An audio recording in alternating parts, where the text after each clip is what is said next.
በስመ አብ ወወልድ ወመንፈስ ቅዱስ አሐዱ አምላክ አሜን። ሰላም ለእናንተ ይሁን ውድ የልዑል እግዚአብሔር ቤተሰቦች፣ እንደምን ሰነበታችሁ? በሃይማኖት ብትኖሩ ራሳችሁን መርምሩ። የሐዋርያው የቅዱስ ጳውሎስ መልእክት ሁለተኛ ቆሮንቶስ ምዕራፍ 13 ከቁጥር 5። እነሆ ቀጣዩን ክፍል ማጠቃለያ ቁጥር 2 ለኦርቶዶክስ ተዋሕዶ ልጆች በሙሉ ክፍል 27። በሃይማኖት ብትኖሩ ራሳችሁን መርምሩ። እነሆ ክፍል 27።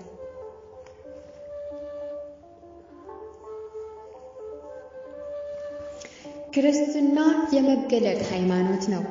ነገረ ክርስቶስን ራሱ ክርስቶስ ለልበ ንጹሐኖች የሚገልጸው ትልቅ ምስጢር እንጂ ሥጋዊና ደማዊ አስተሳሰብ የሚገልጸው ነገር አይደለም። የማቴዎስ ወንጌል ምዕራፍ 5 ቁጥር 8፣ የማቴዎስ ወንጌል ምዕራፍ 16 ከቁጥር 13 እስከ 19። ነገረ እግዚአብሔርን በጥልቀት ለመረዳት የሕፃናት አይነት ንጹሕ ልቦና ይዞ መገኘት የግዴታ አስፈላጊ ነው። ከጥበበኞችና ከአስተዋዮች ሰውረህ ለሕፃናት ስለገለጥህላቸው አመሰግንሃለሁ እንዳለ ጌታችን አምላካችን ኢየሱስ ክርስቶስ። ስለዚህ ማንኛውም ሃይማኖታዊ በሆነ ጉዳይ ላይ ሰውኛ የግል አስተሳሰብ ሁል ጊዜ ትልቅ ችግር አለው።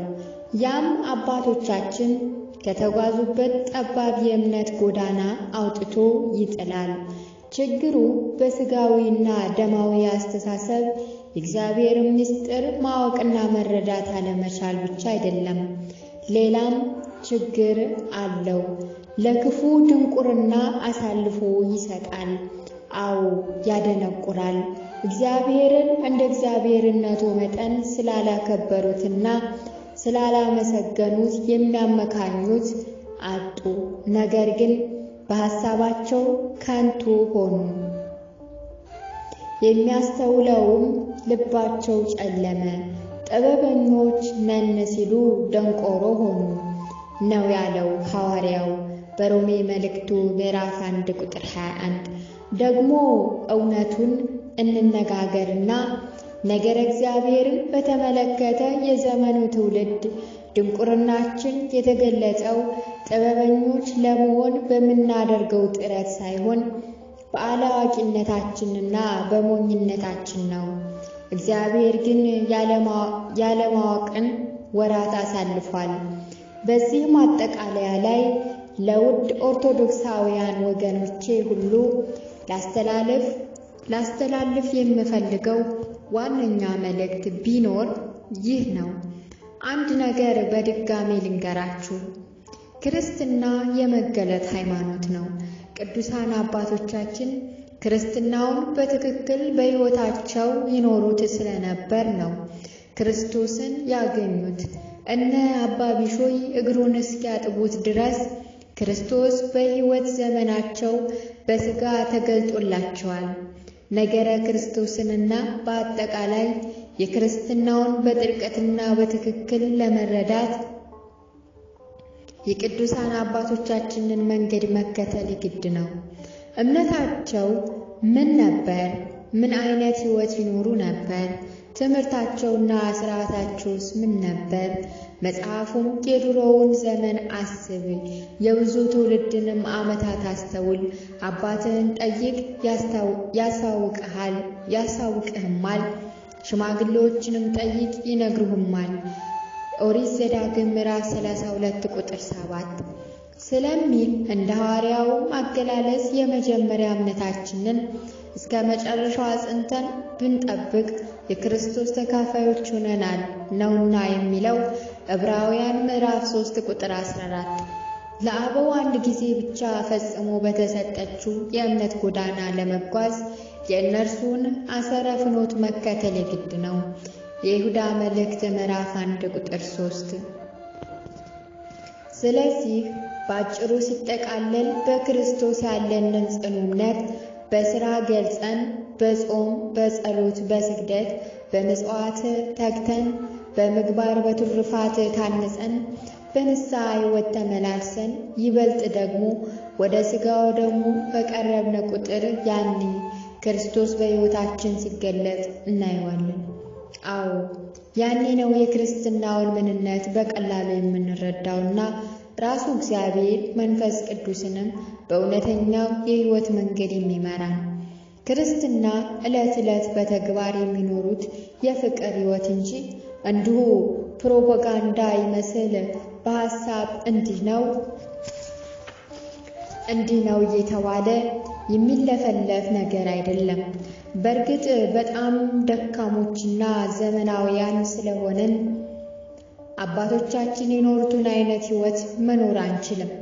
ግን ቢያንስ ሐዋርያው እንዳዘዘው የጻፏቸውን ቅዱሳት መጻሕፍት እያነበብን የኑሯቸውን ፍሬ እየተመለከትን በእምነት እየመሰልናቸው የክርስቶስን መከራና ስቃይ ያሰብን መኖር እንዴት አቃተን?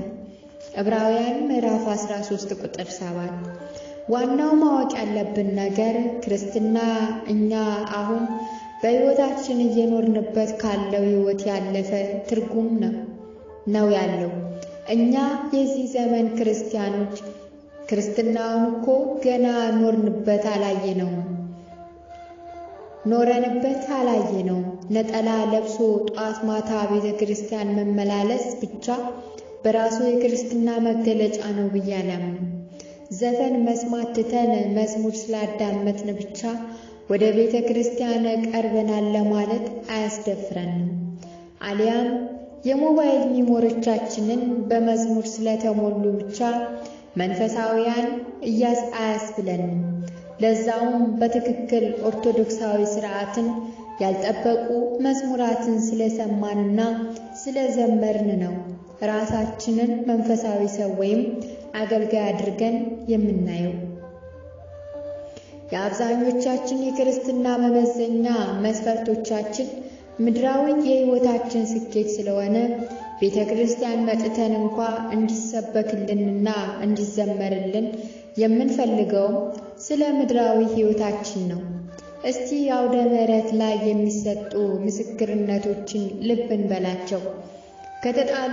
ከተጣላሁት ሰው ጋር ታረቁ፣ ዛሬ ንስሐ ገባው፣ ቅዱስ ሥጋው ደሙን ተቀበልኩ የሚሉ ምስክርነቶችን አንሰማም።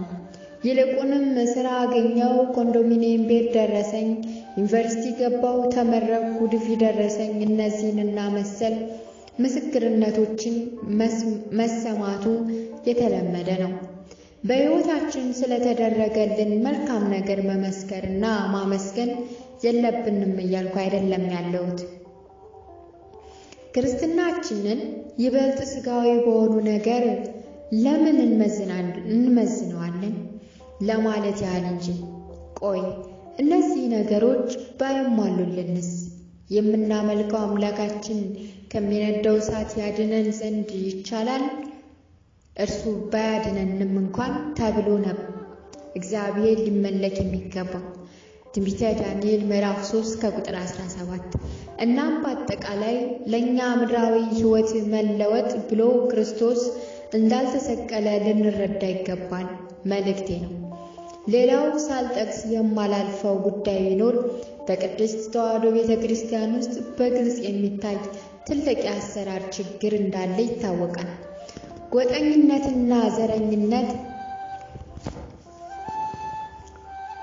የአስተዳደር ችግር፣ ዘመናዊ አሰራር አለመኖሩ፣ ጊዜን በአግባቡ ተጠቅሞ ስራን በተቀላጠፈ ሁኔታ መስራት አለመቻሉ፣ ሌላም ዘርፈ ብዙ ችግር እንዳሉ ይታወቃል። እንዲሁም እኛ አገልጋዮች የምንላቸው አንዳንድ ግለሰቦች የሚፈጥሯቸው ችግሮችን ጎልተው ይታያሉ። ነገር ግን እነዚህና ሌሎችም ነገሮች ተራ ግለሰቦች የሚፈጥሯቸው ችግሮች እንጂ የቤተ ክርስቲያኒቱ የቀኖና ችግሮች አይደሉም፣ ሊሆኑም አይችሉም። ሃይማኖት ሌላ፣ ግለሰብ ሌላ፣ ምን አገናኛቸው ሰማይና ምድርን?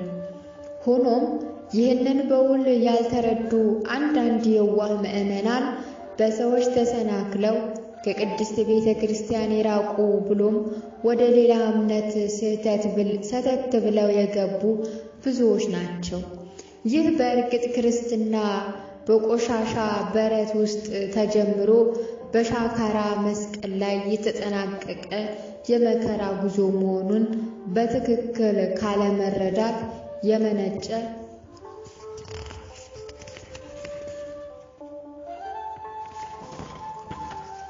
የመነጨ ችግር ቢሆንም ዋነኛ የችግሩ ምንጮች ግን በተለይ ከትንሽ እስከ ትልቁ በአገልግሎቱና በስልጣን ላይ ያሉ አንዳንድ ግደለሾች ናቸው።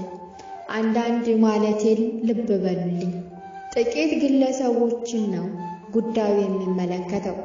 እናም የወፍጮውን ድንጋይ በራሳቸው አንገት ላይ ያሰሩ እንደነዚህ አይነቶቹ ግለሰቦች ለግል ጥቅም ሲሉ ከሃይማኖታዊ ጉዳዮች ይልቅ ለፖለቲካዊና ማህበራዊ ጉዳዮች ሲያጎበድዱ ውለው የሚያድሩ መንፈሳውያን መሳዮች፣ ነገር ግን ከዓለም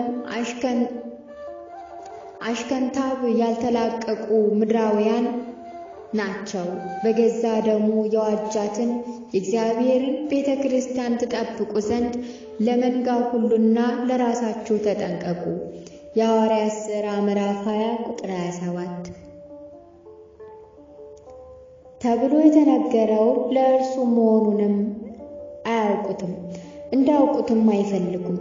የሚያውቁትም ቢሆን ለቅዱስ ቃሉና ለኃላፊነታቸው ግድ የላቸውም። ይህ ሁኔታ ደግሞ እስከ አሁን ድረስ ቤተ ክርስቲያኒቱን ወደ ኋላ ጎተታት እንጂ አንድ እርምጃ እንኳን ወደፊት አላስሄዳትም። በሚሊዮን የሚቆጠሩ ብዙሃኖች እኮ ወደ ሌላ እምነት የገቡት እናታቸው ቅድስት ተዋሕዶ ቤተ ክርስቲያን ውስጥ በአግባቡ መሰራት ያለበትን ያህል ስላልተሰራ መሆኑ ግልጽ ነው። አሁን ወደ ማጠቃለያ ልመለስና በእግረ ልቦናው ወደ ቀራንዮ አደባባይ ተጉዞ ያንን እንደ በግ ብራና የተወጠረውን እርሱን የድንግል ልጅ እያሰበ ወደ ተዋሕዶ ቅድስት ቤተ ክርስቲያን የማይመጣ እርሱ ማንም ቢኖር አሁንም ሆነ ወደፊት በሰው መሰናከሉ አይቀርም። ግን አንድ ነገር ብቻ እናስብ። ማንም ይሁን ማን ሰው እንደሆነ በባህሪው ያው ከሰውነቱ አያልፍም። በቃ ይሄው ነው እውነቱ። ሰው በባህሪው ደካማ ፍጥረት ነው፣ አላዋቂነቱም እንዲሁ። እግዚአብሔር ሰዎች እንዳገለግሉት ስልጣኑንና ጸጋውን ሰጥቷቸዋል። ነገር ግን በጣም ወሳኙና ዋናው ጉዳይ የተሰጣቸውን ስልጣንና ጸጋ በአግባቡ ተጠቅመውበታል ወይስ አልተጠቀሙበትም? ጸጋቸውንስ ተጠቅመውታል? ጸጋቸውንስ ጠብቀውታል ወይስ አልጠበቁትም የሚለው ነው። ስለዚህ ባጭሩ የሰዎች የአርአያነታቸውም ሆነ መሰናከያቸው የሚያስገኝላቸውን ጽድቅና ኩነኔ ለራሳቸው እንጂ የእነርሱን ብርታትና ድክመት ለምንመለከተው ለእኛ ስላልሆነ በዚህ በኩል ከፍተኛ ጥንቃቄ ብናደርግ ነው የሚሻለው። ይልቁንም ለእኛ በእጅጉ የሚጠቅመንና ልናደርገው የሚገባን ነገር ቢኖር የክርስቶስን መከራ እያሰብን እንደ መለኮትነቱ አምላካችን እንደ ቸርነቱ አባታችን ነውና ቸር እረኛችንን እርሱን እውነተኛውን መምህራችንን አብነት አድርገን የራሳችንን የግል መንፈሳዊ ሕይወታችንን እያጠነከርን በጸሎት እንበርታ። ጸሎት ጸሎት ጸሎት፣ አሁንም ጸሎት ነው የሚያስፈልገን። ሐዋርያው ቅዱስ ጳውሎስ በመንፈስ ለወለደው ልጁ ለጢሞቴዎስ አንድ የነገረው ነገር አለ። በጊዜውም አለ ጊዜውም ጽና ብሎታል። ሁለተኛ ጢሞቴዎስ ምዕራፍ 4 ቁጥር 2። ስለዚህ ዛሬም ሆነ ወደፊት በክርስቶስ ጸንቶ ለመገኘት በጊዜውም አለ ጊዜውም መጽናት ያስፈልጋል። ደካሞቹን ሳይሆን የደጋግ ቅዱሳን አባቶቻችንን ሕይወት ማሰቡ ደግሞ የበለጠ ያጽናናል። አሁንም ሐዋርያው በድጋሚ የሚነግረን አሁንም ነው፣ የሚጸናውን አስቡ ነው ያለው። የዕብራውያን መልእክት ምዕራፍ 12 ቁጥር 3። ማጠቃለያ። ብዙዎቻችን ጲላጦስን የምናስታውሰው ጌታችንን ለአይሁድ እኔ ከደሙ ንጹሕ ነኝ ብሎ አሳልፎ በሰጠበት ጭካኔ ነው። ጲላጦስ ግን በመጨረሻ በክርስቶስ ፍጹም አምላክነት አምኖ ይህንንም ለ2 ዓመታት ያህል መስክሮና አስተምሮ በ36 ዓመተ ምህረት በጢባሮስ ቄሳር ፍርድ ቤት ሞት ተፈርዶበት አንገቱን ተሰይፎ በሰማዕትነት ነው ያረፈው። በዋነኛነት ማንሳት የፈለግኩት ነገር ጲላጦስ ጌታችን ሲሰቀል በመስቀሉ ላይ የአይሁድ ንጉሥ የናዝሬቱ ኢየሱስ ብሎ በ3 የተለያዩ ቋንቋዎች ጽፎ አስቀምጦ ነበር። የዮሐንስ ወንጌል ምዕራፍ 19 ቁጥር 19 ይህን አይሁድ ራሱ እኔ የአይሁድ ንጉሥ ነኝ ብሎ እንደተናገረ አድርገህ ጻፍ እንጂ ለምን የአይሁድ ንጉሥ ነው ትላለህ ብለው ሲጠይቁት ጲላጦስ የሰጣቸው መልስ የጻፍኩትን ጽፌአለሁ የሚል ነበር። ይህንን መጽሐፍ ሙሉውን ክፍል በንጹሕ ልቦና ሆኖ ላነበበው ሰው ሁሉ ማለት የምፈልገው ነገር ቢኖር ይህንኑ ነው። በርካታ ቅዱሳት መጻሕፍትን አገላብጬ ስለ እውነተኛ ክርስቶስና ስለ እውነተኛይቱ ሃይማኖት እውነቱን በእውነት ከእውነት ለእውነት ፈላጊዎች ሁሉ በእውነተኛ ምስክርነት ጽፌአለሁ። በሃይማኖት ነው የምኖረው ብሎ የሚያስብ ሁሉ ራሱን ይመርምርበት። የእውነት የሆነ ቅዱሱ መንፈስ በውስጡ ያለ ሰው እውነቱ እንደሚስማማው 101% እርግጠኛ ነኝ። ያልተስማማውና ያልተዋጠለት ቢኖር ወይም ደግሞ ጧት ወደ ቅድስት ቤተ ክርስቲያን የጸበል ቦታዎች እየሄደ በጸበል ያወራርደው አሊያም እውነታውን እድሜ ልኩን እያነቀው መኖሩ ነው። ክርስቶስን ሕያው እግዚአብሔር እውነተኛ አምላክ ብሎ የማያምን ማንም ቢኖር እርሱ ጣዖት አምላኪ ነው። እደግማለሁ፣ ያንን በቤተልሔም በከብቶች በረት የተጠቀለለን ሕፃን፣ ያንን የግብፅ ስደተኛ፣ ያንን የገዳመ ቆሮንጦስ ባሕታዊ፣ ያንን የቀራንዮ በግ፣ ያንን የትንሣኤ ባለቤት መድኃኔዓለም ኢየሱስ ክርስቶስን እውነተኛ አምላክ ብሎ የማያምን ሁሉ ጣዖት አምላኪ ነው። መዝሙረኛው ቅዱስ ዳዊትም የአሕዛብን አማልክት ሁሉ አጋንንት ናቸው ነው ያለው። መዝሙረ ዳዊት መዝሙር 95 ከቁጥር 5። በመጨረሻ በሰማዕቱ በጲላጦስ በቅዱስ ጳውሎስና በቅዱስ ዳዊት አነጋገሮች ሙሉ ሐሳቤን ልቋጭ። ምንም ማድረግ አልችልም። ሆኖም ግን አንድ ነገር አውቃለሁ። የዮሐንስ ወንጌል ምዕራፍ 9 ቁጥር 25 ያላየሁትን አልመሰከርኩም፣ የማላውቀውንም አልተናገርኩም። በቃ አመንኩ፣ ስለዚህም ተናገርኩ። መዝሙረ ዳዊት መዝሙር 115 ከቁጥር 1። እናም ለሚመረምሩኝ ሁሉ መልሴ ይህ ነው። 1ኛ ቆሮንጦስ ምዕራፍ 9 ቁጥር 3 ያመንኩትን አውቃለሁና። 2ኛ ጢሞቴዎስ ምዕራፍ 1 ቁጥር 12 የጻፍኩትን ጽፌአለሁ። የዮሐንስ ወንጌል ምዕራፍ 19 ቁጥር 22 እፎይ ተመስገን አምላኬ፣ ክብርና ምስጋና ከዘላለም እስከ ዘላለም ድረስ አልፋና ኦሜጋ ለሆነው ለድንግል ማርያም ልጅ ለመድኃኔዓለም ይሁን፣ አሜን። ይቆየን። የአደራ መልእክቴ። ክርስትና ጉዞው ረጅም ነው፣ እጅግ ፈታኝና አስቸጋሪ። የመስቀሉ ጉዞ ቁሞ ለመሄድ ወፌ ቆመች እየተባለች የምትበረታታ የ1 ዓመት ያልሞላት አንድ ሕፃን ልጅን በአይነ ልቦናችሁ ተመልከቱ። እኔም የክርስትና ሕይወቴ ያደረግኩት ያለው ጉዞ ልክ እንደ ሕፃኗ ወፌ ቆመች የሚባልላት ነው። ጀማሪ ነኝ። እንደ ጀማሪነቴ ታዲያ ወፌ ቆመች በሉ። ከፊት ለፊቴ ደግሞ በብዙ ሺህ ኪሎሜትሮች የሚለካ የመስቀል ጉዞ የምጓዝበት ጠባብና ቀጭን መንገድ አለ። ጉዞውን ጀምሬያለሁ። ከዚህ በኋላ ፈተናዎች እየበዙ ነው የሚሄዱት። ምንም አይነት ፈተናዎች እንደሆኑ እናንተ ታውቋቸዋላችሁና መጥቀሱ አያስፈልግም። ነገር ግን መፍትሄ የሚሆነው ነገር ባጭሩ ላስቀምጥ። መድኃኔዓለም ኢየሱስ ክርስቶስን ሕያው እግዚአብሔር እውነተኛ አምላክ ብሎ የሚያምን በቅድስት እናቱ በድንግል ማርያም በቅዱሳን መላእክት፣ ጻድቃን፣ ሰማዕታት ምልጃና ጸሎት የሚያምን ሕዝበ ክርስቲያን በሙሉ በጸሎት ያስበኝ። አደራ የቅድስት ተዋሕዶ እምነት ተከታይ የሆናችሁ አባቶቼ፣ እናቶቼ፣ እህቶቼ፣ ወንድሞቼ ሁላችሁ በጸሎታችሁ አስቡኝ። እርሱ ለኔ የጉዞዬ ስንቅ ነውና።